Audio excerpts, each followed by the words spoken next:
आज obstructive disease को देखते हैं। ऑब्स्ट्रक्टिव डिसऑर्डर, इसकी लोकलाइजेशन जो है वो मैंने कल एक्सप्लेन कर दी थी कि कौन सी डिजीज जो है वो कहाँ पे होती है। लार्ज एयरवे के अंदर जो है एस्थमा और ब्रोंकिटिस, ब्रोंकाइटिस जो है वो उससे स्मॉलर के अंदर होती है, और उससे छोटों के अंदर जो है और स्मॉल निचले लेवल पे चले जाओ तो ब्रोंकियोलाइटिस, और एल्वोलाई के लेवल पे जो है वो एम्फीसीमा। तो ये सारे के पांचों डिसऑर्डर जो है ये ऑब्स्ट्रक्टिव डिसऑर्डर है सारे, ठीक है। ऑब्स्ट्रक्टिव डिसऑर्डर के अंदर कल मैंने जनरली जो है बताया था कि इनके अंदर मेन इशू जो है वो किसका होता है, एक्सपायरेशन का, ठीक है। तो इन सब के अंदर जो है ज़्यादा प्रॉब्लम जो है वो एक्सपायरेशन का होता है। एक्सपायरेशन की वजह से जब इश्यू होता है तो CO2 उनके अंदर जो है वो ज़्यादा हो जाती है, जिसकी वजह से एसिडोसिस जो है वो डेवलप हो जाती है। तो ये मेन प्रॉब्लम होता है इन पेशेंट के अंदर। COPD और एम्फीसीमा ये दोनों जो है तो ऑब्स्ट्रक्टिव डिसऑर्डर, एक जो है वो मीडियम साइज के ब्रोंकाई होते हैं, टर्शियरी ब्रोंकाई, ब्रोंकाइटिस, और दूसरी जो है एम्फीसीमा के लेवल पे होती है। इन दोनों की काज जो है COPD, दोनों की काज जो है वो स्मोकिंग है, ठीक है। दोनों की काज जो है वो स्मोकिंग है। एम्फीसीमा जो है वो किस लेवल पे होता है, एम्फीसीमा मतलब alveoli, alveolar duct, alveolar duct जो है, और जो रेस्पिरेटरी ब्रोंक्यूल है, एल्वुलर डक्ट है, वो एल्वोलाई है। अब इस ये स्मॉल लेवल पे जो है ना आपका सबसे छोटा यूनिट जो रेस्पिरेटरी जोन होता है, रेस्पिरेटरी जोन जो है वो इस लेवल पे जाके एम्फीसीमा होता है, ठीक है। इसको डिटेल से आगे एम्फीसीमा में देखेंगे। लार्ज एयरवे की डिजीज जो है जो शुरू वाले एयरवे इन्वॉल्व करती हैं उसमें एज्मा आ जाता है और ब्रोंकिटिस आ जाता है, ठीक है।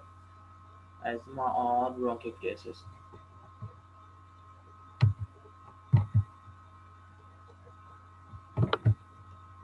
चलें ये COPD स्टार्ट करते हैं। COPD की जो है जो कॉमन काज क्या होती है, सिगरेट स्मोकिंग जो है, ठीक है, इंपॉर्टेंट काज। ये लॉन्ग टर्म हैवी और लॉन्ग टर्म एक्सपोजर है टोबैको स्मोक को, ठीक है। इन दोनों डिसऑर्डर के अंदर एम्फीसीमा हो या ब्रोंकाइटिस हो, एम्फीसीमा के अंदर क्या होता है, एम्फीसीमा के अंदर पैथोजेनेसिस क्या चलती है, मतलब मेन इशू क्या लंग्स के अंदर चल रहा होता है एम्फीसीमा में। एम्फीसीमा में मतलब ये काफ़ी सारे ये एल्वुलाई होते हैं, तो ये 10 एल्वुलाई हैं फॉर एग्जांपल ऐसे इकट्ठे, ठीक है। अब ये सारे एल्वुलाई के दरमियान जो है वो इनके दरमियान वॉल होती है। अब 10 एल्वुलाई हैं, 10 एल्वुलाई हों तो सरफेस एरिया जो है वो कितना होगा, सरफेस एरिया ज़्यादा होगा अब्जॉर्प्शन के लिए, तो उतनी ज़्यादा कैपिलरीज होंगी।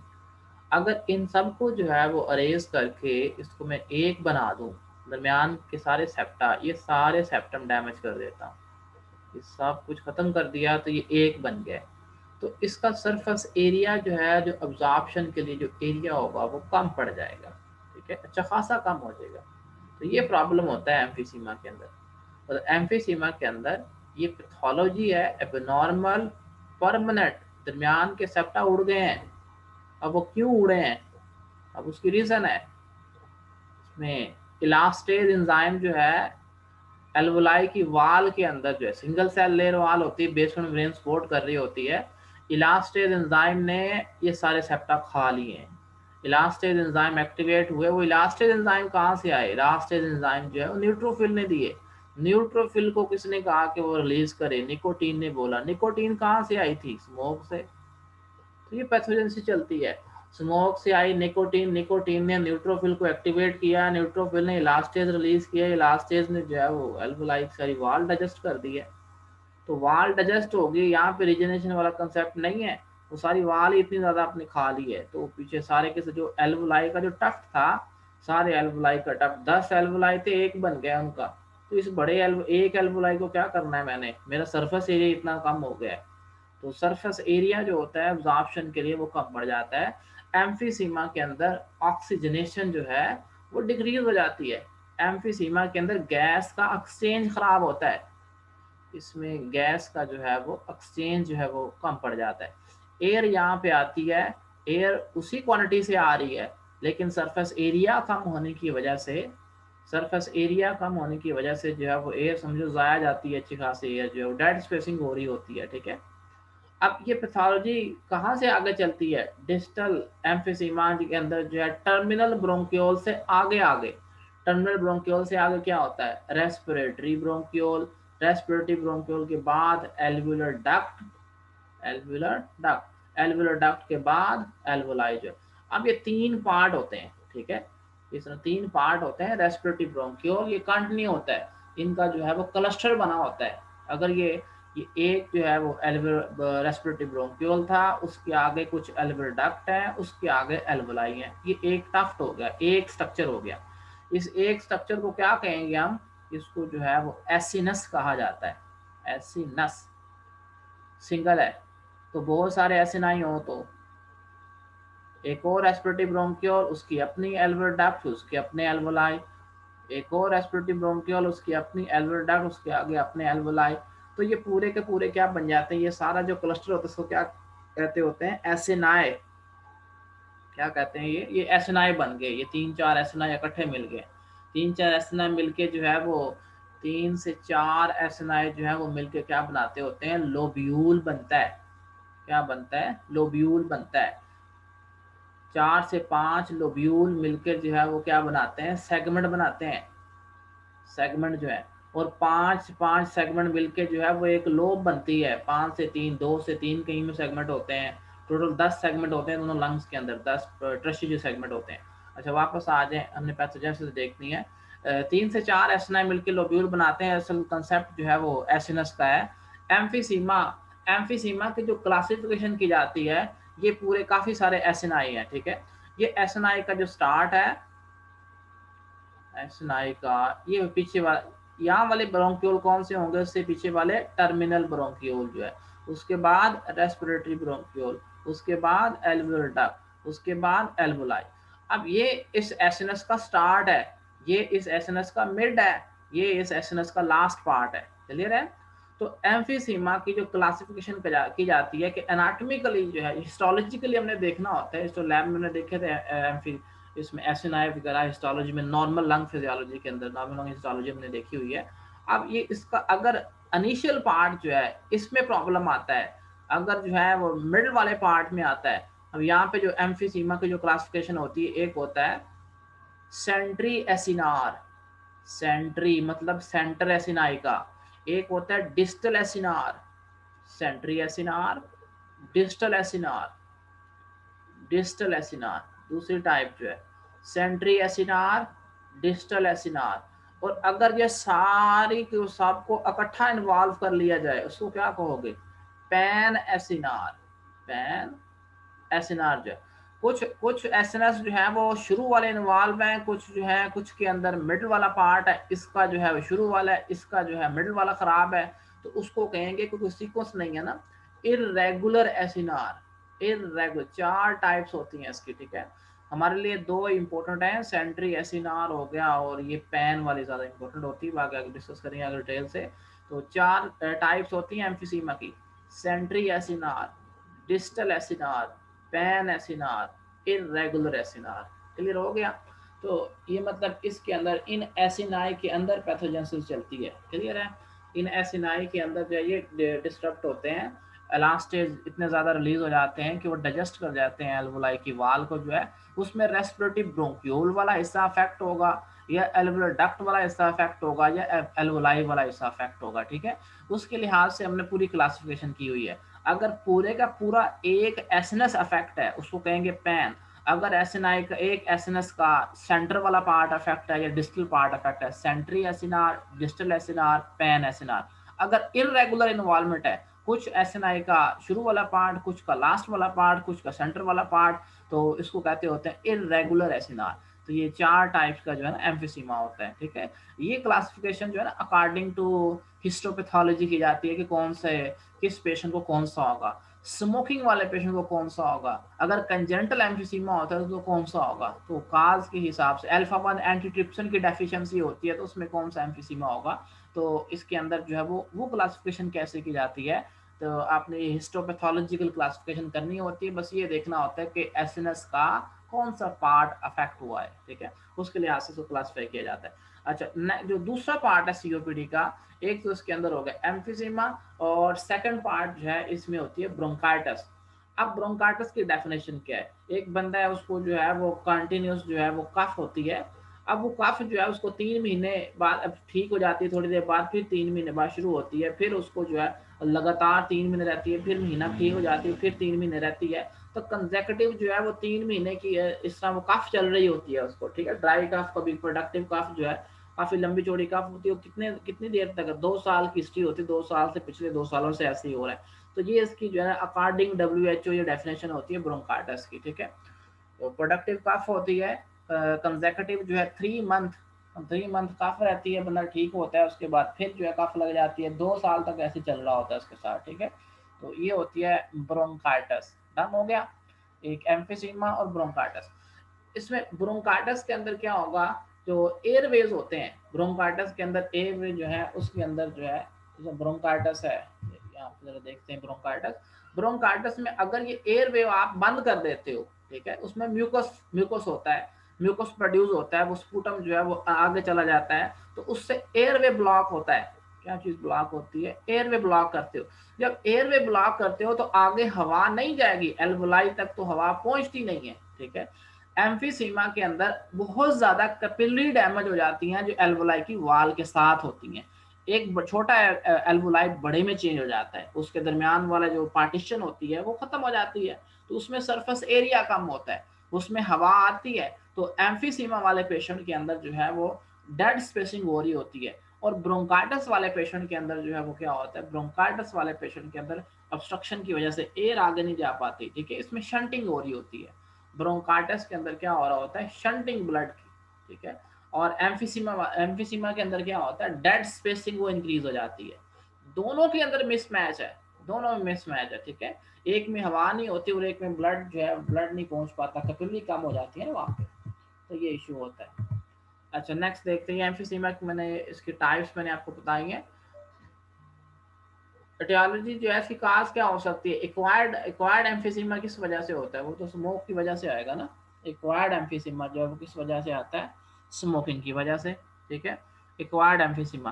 कंजेनिटल एम्फीसीमा जो है, कंजेनिटल एम्फीसीमा, अब उसकी रीजन क्या बनती है? कंजेनिटल एम्फीसीमा, कंजेनिटल एम्फीसीमा जो है वो alpha 1 antitrypsin deficiency, alpha 1 antitrypsin deficiency, alpha 1 antitrypsin deficiency. Clear है?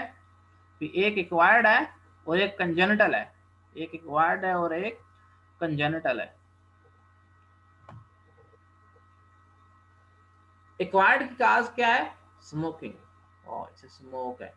इसके अंदर एनवायरमेंटल एक्सपोजर हुआ स्मोक को, या वो खुद स्मोकर है, ठीक है, या फिर स्मोक वाली जगह पे काम कर रहा है, तो जिसके अंदर जो स्मोक के अंदर जो निकोटीन है वो क्या स्टिमुलेट करती है? न्यूट्रोफिल वगैरह, इन्फ्लेमेटरी सेल्स, मतलब ये आपके हैं इन्फ्लेमेटरी सेल्स जो है, ये inflammatory cell hyper segmented neutrophil है ये, और ये वाले आपके मोनोसाइट्स हैं जो बाद में आपके मैक्रोफेज बन जाएंगे। अब वो क्या रिलीज करते हैं? साइटोकाइनल प्रोटीएज। प्रोटीएज कौन सा प्रोटीएज रिलीज होता है? इलास्टेज जो है, ठीक है। अब वो इलास्टेज जो है पेरेन्काइमा एल्वोलाई को जो है वो डिस्ट्रॉय कर रहे होते हैं। क्लियर है? तो ये स्मॉल इन्फ्लेमेटरी सेल जो है वो डायरेक्टली ये किलिंग कर रहे होते हैं इलास्टेज रिलीज कर करके जो है वो। तो ये सिग्नल किसने दिया है? स्टिमुलेट कौन कर रहा है? निकोटीन जो है, ठीक है। अच्छा, जेनेटिक डेफिशिएंसी जो होती है इसके अंदर अल्फा 1 एंटीट्रिप्सिन की डेफिशिएंसी, जो प्रोटीएज एंजाइम होता है, एंटी प्रोटीएज एंजाइम होता है अल्फा 1 एंटीट्रिप्सिन, ये कौन पैदा करता है? लिवर पैदा करता है। लिवर से ये एंजाइम डेफिशिएंसी हो जाती है। तो एंजाइम डेफिशिएंसी की वजह से जो है जो protease enzyme extra cellular matrix जो है, एक जगह पर जो एक्स्ट्रा मैट्रिक्स डिपोजिट किया जाता है तो उसकी ना रिमॉडलिंग की जाती है। तो उसमें एक्सेलर मैट्रिक्स को बनाना, प्रोड्यूस करना, फिर उस जगह से उसको हटाना, डाइजेस्ट करना। प्रोटीएज और एंटी प्रोटीएज में एक बैलेंस होता है कि प्रोडक्शन, ताकि सेल का सारा एनवायरनमेंट जो है वो फ्रेश रहे, उसके अंदर न्यूट्रिशन आनी होती है। अगर प्रोटीएज एंजाइम प्रोडक्शन कम हो जाए, डाइजेशन ज्यादा हो जाए, अगर प्रोटीएज एंजाइम ज्यादा काम करें तो डाइजेशन ज्यादा होगी। एंटी प्रोटीज जो है वो वहां पे डेफिशिएंसी है इसकी, and alpha 1 anti trypsin, okay, alpha इस ये एक एंटी प्रोटीज एंजाइम है, इसने प्रोटीज एंजाइम को ओवरवर्क करवाने से रुकवाना होता है, इसकी डेफिशिएंसी होती है। तो अब ये कंजेंटल एम्फीसीमा किनको है? ये तो बच्चों को है। एंजाइम डेफिसिट है, हेरिडिटरी एम्फीसीमा भी कह सकते हो आप इसको, ठीक है। एक्वायर्ड जो है वो स्मोकिंग की काज होती है। एम्फीसीमा की टाइप्स क्लियर हो गई हैं, centriacinar, panacinar, distal acinar, irregular acinar जो है, ठीक है। डिस्टल एसिनार की वजह से इशू क्या होता है? डिस्टल एसिनार की एक कॉम्प्लिकेशन है नीमोथोरैक्स। इर्रेगुलर एसिनार भी डिस्टल पार्ट इन्वॉल्व करता है, इसकी भी कॉम्प्लिकेशन है नीमोथोरैक्स जो है। अब वो किस तरह है? रेस्पिरेटरी ब्रोंक्यूल, एल्वुलर डक्ट, और ये हो गया आपके एल्वुलाई, एल्वुलर डक्ट और एल्वुलाई जो है। अब यहाँ से ये जो एल्वुलाई, इसके गिर्द जो है लास्ट बाहर क्या लिपटा होता है? विजरल और पैराइटल लेयर होती है ना। ये विजरल लेयर यहाँ पे है, विजरल प्लूरा, एक पैराइटल प्लूरा है और एक विजरल प्लूरा है। विजरल प्लूरा जो है वो एल्वुलाई के साथ अटैच है, एल्वुलाई के साथ अटैच है। अगर डिजीज जो है वो लास्ट वाले पार्ट में होगी, डिजीज इस एरिया के अंदर डिस्टल एसिनार होगा, तो एल्वुलाई रप्चर होंगे, तो एल्वुलाई रप्चर होंगे। तो जब एल्वुलाई रप्चर होंगे तो एयर जो है वो लीक होके कहाँ पे आ जाएगी? विजरल के नीचे जमा हो जाएगी। मतलब ये है आपका एल्वुलाई रप्चर हुआ, बाहर क्या था? विजरल प्लूरा, बाहर क्या था? Visceral pleura. तो एयर यहां से लीक होगी, एयर लीक होने के बाद किसके नीचे जमा होगी? विजरल प्लूरा के नीचे जमा होगी। तो विजरल प्लूरा ऐसे स्वेल हो जाएगा, विजरल प्लूरा ऐसे स्वेल हो जाएगा। अब ये जो स्वेलिंग होती है विजरल प्लूरा के नीचे एयर जमा होगी है, तो ऐसे जैसे ब्लिस्टर बने, इसको कहते हैं, इसको बुल्ला कहते हैं, इसको क्या कहते हैं? लंग्स के अंदर जिस तरह स्किन के ऊपर जो है ब्लिस्टर नहीं बनते, गर्म पानी वगैरह गिर जाए, ये सब ब्लिस्टर ही कहते होते हैं इसको। ये बुल्ला जो है, ब्लिस्टर छोटा होता है, बुल्ला साइज में बड़ा होता है। तो इसके अंदर एयर है, ये कभी भी रप्चर हो सकता है। अगर यहाँ से रप्चर हो जाए तो एयर कहाँ जाएगी? तो पहले एयर जो है, बाहर कौन सी लेयर थी? पैराइटल प्लूरा, बाहर कौन सी लेयर थी? Parietal pleura.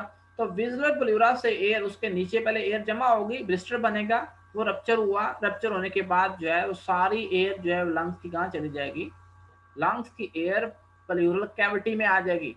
तो जिनको डिस्टल एसिनार एम्फीसीमा होता है उनको बार बार नीमोथोरैक्स होता है, उनको बार बार नीमोथोरैक्स होता है, ठीक है।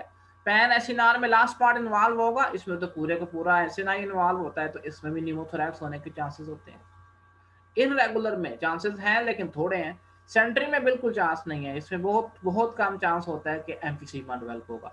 डिस्टल एसिनार में या पैन एसिनार में तो 100% जो है वो चांस है कि उसको जो है नीमोथोरैक्स डेवलप होनी है। एम्फीसीमा वाले पेशेंट को उसकी कॉम्प्लिकेशन क्या है? नीमोथोरैक्स, डेवलपमेंट ऑफ नीमोथोरैक्स। नीमोथोरैक्स डेवलप हुई, लंग कोलैप्स कर गया, एटलेक्टेसिस हमने कल डिस्कस किया। तो अब उस नीमोथोरैक्स को कैसे मैनेज करना है? नीमोथोरैक्स आपको एयर निकालनी पड़ेगी। तो जो सीओपीडी वाले पेशेंट होते हैं, ये क्रोनिक डिजीज है, तो इन पेशेंट को बार बार नीमोथोरैक्स होती है, ये इसकी कॉम्प्लिकेशन है, रिकरेंट नीमोथोरैक्स। एक बार मरीज ठीक हुआ, दोबारा फिर जो अगर 2-3 महीने बाद फिर आ गया, फिर उसको जो है वो लंग कोलैप्स हो गया, नीमोथोरैक्स डेवलप हो गई है। अच्छा, फिर 2-4 महीने बाद फिर ठीक हुआ, फिर उसको, इनको फिर चेस्ट ट्यूब डाल दी जाती है। अगर बार बार ऐसा हो, उनको चेस्ट ट्यूब डाल दी जाती है ताकि एयर साथ साथ निकलती जाए, ठीक है। तो ये थी कॉम्प्लिकेशन डिस्टल एसिनार की, जो है डिस्टल एसिनार की। अब बाकी जो कॉमन सिगरेट स्मोकिंग से जो है वो कौन सी वाली टाइप जो है, ये वाला जो सेंट्री एसिनार है, याद रखिएगा, सेंट्री एसिनार जो है, सेंट्री एसिनार जो है वो स्मोकिंग से रिलेटेड है, ठीक है। सेंट्री एसिनार स्मोकर को कौन सा होता है? Centriacinar. जिनमें जो है अल्फा 1 एंटीट्रिप्सिन की डेफिशिएंसी होती है उनको कौन सा होता है? Pan acinar. कौन से वाला? Pan acinar. ये कंजेंटल एम्फीसीमा जो था, पैन एसिनार, जिनमें इसकी डेफिशिएंसी होती है उनको पैन एसिनार होता है, ठीक है। तो सेंट्री एसिनार जो है ज्यादा कॉमन है किनमें? स्मोकर में। Smoking cause centriacinar emphysema. Alpha 1 antitrypsin deficiency cause panacinar emphysema. Clear है? ये बुला बने हुए हैं, ये आप देख सकते हैं, ये ब्लिस्टर बने हुए हैं, ये सारी विजुअल, ये पूरा लंग है, रियल लंग है, ये देखिए ब्लिस्टर बने हुए हैं सारे, ये ब्लिस्टर, इसके अंदर एयर है, एल्वुलाई रप्चर हुए हैं, ये ब्लिस्टर बने।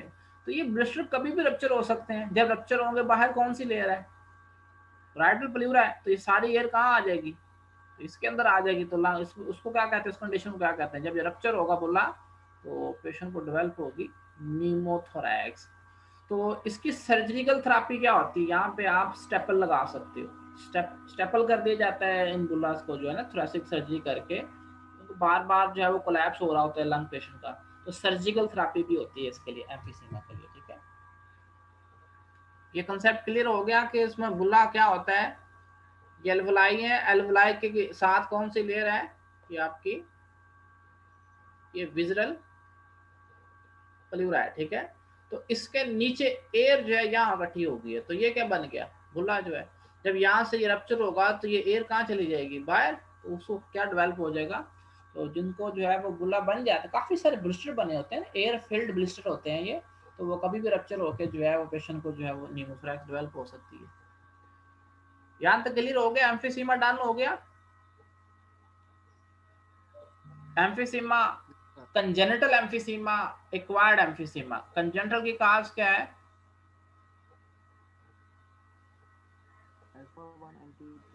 और एक्वायर्ड की काज जो है स्मोकिंग है। कंजेनिटल एम्फीसीमा कौन सा होता है, पैन एसिनार एम्फीसीमा। स्मोकिंग की वजह से कौन सा होता है, centriacinar emphysema. Pneumothorax is a common complication of which type of emphysema, pneumothorax is a common complication of which type of emphysema, distal acinar लाजमी याद रखना, distal acinar emphysema. Pneumothorax distal में भी डेवलप होती है, pneumothorax pan में भी develop होती है, इरेगुलर बहुत कम चांसेस होते हैं, सेंटर में बिल्कुल डेवलप नहीं होती। तो न्यूमोथोरैक्स जो है, न्यूमोथोरैक्स जो सबसे ज्यादा इंपॉर्टेंट कॉम्प्लिकेशन है वो किसकी है, डिस्टल वाले की, ठीक है। डिस्टल को याद रखिएगा, एमसीक्यू वगैरह आते होते हैं कि smoking associated with which type of emphysema, congenital emphysema कौन सा आता है, और न्यूमोथोरैक्स किसकी कॉम्प्लिकेशन है, ये याद रखना है, ठीक है। और स्मोकिंग जो है वो एम्फीसीमा इंड्यूस कैसे करवाती है, स्मोकिंग जो है उसके अंदर, स्मोक के अंदर जो निकोटीन है वो स्टिमुलेट करती है इन्फ्लेमेटरी सेल्स को, ठीक है, न्यूट्रोफिल्स को। न्यूट्रोफिल क्या प्रोड्यूस करते हैं, इलास्टेज प्रोड्यूस करते हैं, वो इलास्टेज इलास्टिन को डाइजेस्ट करते हैं, तो इलास्टिन डाइजेस्ट होने से एम्फीसीमा का क्या ताल्लुक है, जो एल्वुलाई की वाल होती है उसमें होती है इलास्टिन, तो सारी इलास्टिन खत्म हो जाती है, वाल डिस्टर्ब हो जाती है, 10 एल्वुलाई का एक एल्वुलाई बन गया, तो आपको क्या नुकसान हुआ, सरफेस एरिया कम हो गया, इतने ज्यादा थे तो एल्वुलाई जो है वो तो गिनती के रह गए हैं। बड़ा एल्वुलाई चाहिए, बहुत ज्यादा एल्वुलाई चाहिए, बड़े एल्वुलाई को सर में मारना, उसका तो एरिया थोड़ा होगा, सरफेस एरिया कम होगा ना, तो सरफेस एरिया मुझे चाहिए होता है गैस अब्जॉर्ब करने के लिए, वहाँ पे इतनी सारी कैपेबिलिटी होंगी सारी डिस्टर्ब हो जाती हैं, तो ये होता है आपका एम्फीसीमा जो है। नेक्स्ट देखते हैं क्रोनिक ब्रोंकाइटिस जो है। ब्रोंकाइटिस के अंदर पेशेंट को जो है वो कंसेक्यूटिव काफी लंबे अरसे से काफ चल रही होती है, ठीक है। अब ये पेशेंट, ये ब्रोंकाइटिस जो होती है, ये जो उनके जो स्मोकर होते हैं, कुछ स्मोकर होते हैं पैसिव जो है, पैसिव स्मोकिंग का मतलब क्या होता है, ये जो जिनके दोस्त पी रहे होते हैं, जो फ्रेंड पी रहा है वो तो एक्टिव स्मोकर है, जो साथ बैठा होता है वो पैसिव स्मोकर होते हैं, उनको फिर धुआं जाता है तो उनसे इरिटेशन होती रहती है, ठीक है, इरिटेशन होती रहती है। ये उसका नुकसान उसको ज्यादा होता है, जो पी रहा है उसको तो उसके सिगरेट में तो फिल्टर लगा हुआ है, दूसरे वाले को डायरेक्ट जला रहा है, तो passive smoking more dangerous than active smoking. जो एक्टिव स्मोकिंग है वो तो पी रहा है ना, तो पास बैठा है उसको ज्यादा नुकसान होता है। अच्छा, अब इरिटेशन जो केमिकल होते हैं स्मोक के अंदर, स्मोक के अंदर कौन से केमिकल होते हैं, स्मोक के अंदर मोर देन 50 कार्सिनोजन होते हैं, सिर्फ निकोटीन ही नहीं है, निकोटीन तो सबसे ज्यादा होता है स्मोक के अंदर, बाकी उसका जो पेपर जलता है, कार्बन है, उसका जो पेपर जलता है धुएं के अंदर जो है, धुआं कार्बन होती है, कार्बन डिपोजिट होती है, केमिकल सारे, ये सारे केमिकल जो है वो इरिटेट करते हैं मिकोजा को, ठीक है। मिकोजा की जो है ना वो इन्फ्लेमेशन स्टार्ट हो जाती है, मिकोजा की इन्फ्लेमेशन स्टार्ट होगी, इन्फ्लेमेशन की वजह से क्या होता है, वेजोडायलेशन जो है, अच्छा उसकी वजह से, हाइपरईमिया इस वजह से हो रहा है। अच्छा, वहां पे वेजोडायलेशन होगी, मिकोजल सेल जो है वो इनलार्ज हो जाएंगे, तो मिकोजल सेल वो स्वेलिंग हो जाएगी उनकी। अच्छा, इरिटेशन हो रही है, कौन से सेल्स होते हैं, कलमनर, सूडो स्ट्रेटिफाइड कलमनर जो है, सूडो स्ट्रेटिफाइड कलमनर एपिथेलियम होती सिंगल सेल ले रही है कलमनर है, सिलिएटेड है, हिस्टोलॉजी आपकी सूडो स्ट्रेटिफाइड है। अच्छा, इनके दरमियान कौन से सेल्स थे, गॉबलेट सेल जो सिक्रेटरी एपिथेलियम, उसको कलमनर एपिथेलियम कहा जाता है, गॉबलेट सेल म्यूकस प्रोड्यूस कर रहे होते हैं, जब इरिटेशन होती है, इन्फ्लेमेशन स्टार्ट होती है मिकोजा की, ब्रोंकाइटिस, इन्फ्लेमेशन ऑफ ब्रोंकाई जो है, तो एक तो मिकोजल लेयर थिक हो जाती है, बहुत ज्यादा म्यूकस बनता है, म्यूसिनस और म्यूकोपुरुलेंट।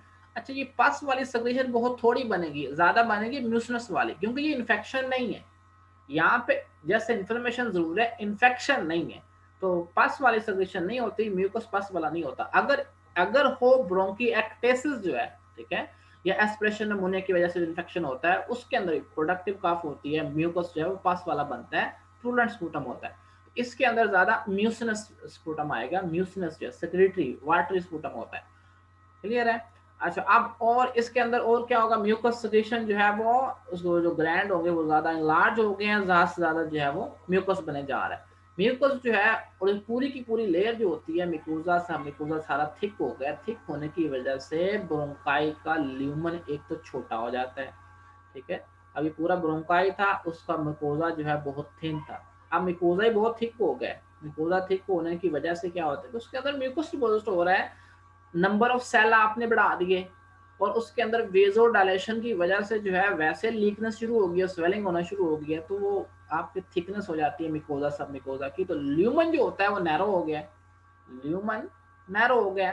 तो जब ल्यूमन नैरो हो जाए तो एयर वे जो है वो थोड़ा सब्सट्रक्ट हो रहा होता है, ठीक है, तो एयर वे, ये ब्रोंकाइटिस जो है उसके अंदर एयर वे की नैरोइंग होना शुरू हो जाती है, ठीक है। क्लियर है? एयर वे की इसके अंदर पैथोजेनेसिस चलती है।